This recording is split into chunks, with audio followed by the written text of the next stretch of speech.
नमस्कार मित्रांनो, कोकोनटेड recipe bye Vishakha या आपल्या यूट्यूब चॅनलमध्ये तुमचं स्वागत असा। तर आज मी तुमका दाखवतले बनवूक एकदम सोपी, झटपट होणारी आणि एकदम पौष्टिक अशी मेथीची भाजी कशी बनवायची ती आज तुमका दाखवतले। ह्या भाजीक बारीक मेथीची भाजी सुद्धा बोलतात। तर व्हिडिओ स्किप न करता शेवटपर्यंत नक्की बघा। आणि ह्या चॅनलवर तुम्ही नवीन असाल तर चॅनलला लाईक करा, सबस्क्राईब करा आणि जास्तीत जास्त लोकांपर्यंत शेअर करा। तर चला रेसिपी सुरुवात करूया। ही बारीक मेथीची भाजी हे का आमच्याकडे मेथीचं रव सुद्धा म्हणतात, तुमच्याकडे काय बोलतात तर कमेंट करून नक्की सांगा। तर आता आपण ताजं मेथीचं रव काढून घेऊया। ही बघा मेथीची भाजी, ही अजून लहान ह्याच मेथीची भाजी तुमका कशी बनवतात ती दाखवतले। ही मेथीची भाजी आता ही मी अशी काढून घेते। ही बघा, आता पहिला मेथीच्या भाजी काय काय साहित्य लागतात ता बघूया। हे बारीक मेथी घेतलंय, कांदो 2 ते 3 मिरचे, खोबरा, मीठ आणि तेल। मी ही मेथीची भाजी काढून चांगली स्वच्छ धुवून घेतलंय आणि बाजारात मिळतात ती हीच मेथी असता, पण ती मोठी असता। आता ही मी भाजी बारीक अशी कापून घेते। हे बघा, मी ही भाजी बारीक अशी कापून घेतलंय। आता आपण फोडणीक देऊया भाजी। आग केले चुलीवर। आता मी चुलीवर कढई ठेवलंय।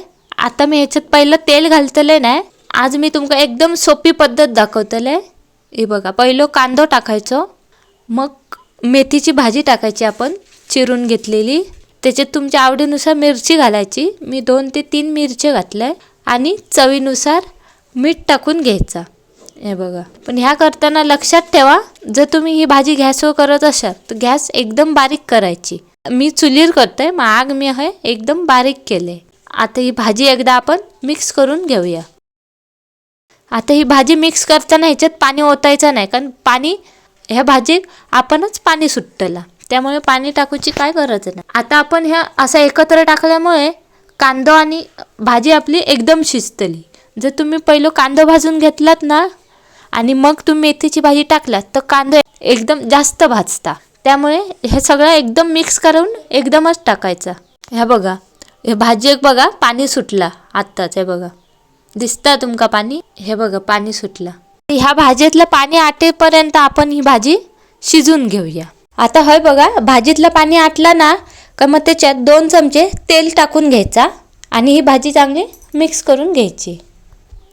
आता लक्षात ठेवा, या भाजीवर ना भाजी शिजताना वर झाकण ठेवायचं नाही, त्यामुळे मेथीची भाजी कडू लागता, मग ती अशीच शिजून घ्यायची। आता पाणी पण सगळं आटला। आता मी त्याच्यात ताजा किसलेला खोबरा टाकून घेते। हे बघा, मस्त पांढरा शुभ्र खोबरा टाकून घेतलाय। आता ही भाजी मिक्स करते। हे बघा, तयार असा आपली मेथीच्या रवाची भाजी। तर ही भाजी तुमका कशी वाटली तर कमेंट करून नक्की सांगा। आणि हा व्हिडिओ तुमका आवडला असत तर व्हिडिओ लाईक करा, शेअर करा, कमेंट करा आणि कोकोनटेड रेसिपी बाय विशाखा या चॅनलला सबस्क्राईब करू विसरू नका। परत भेटूया एका नवीन रेसिपीमध्ये।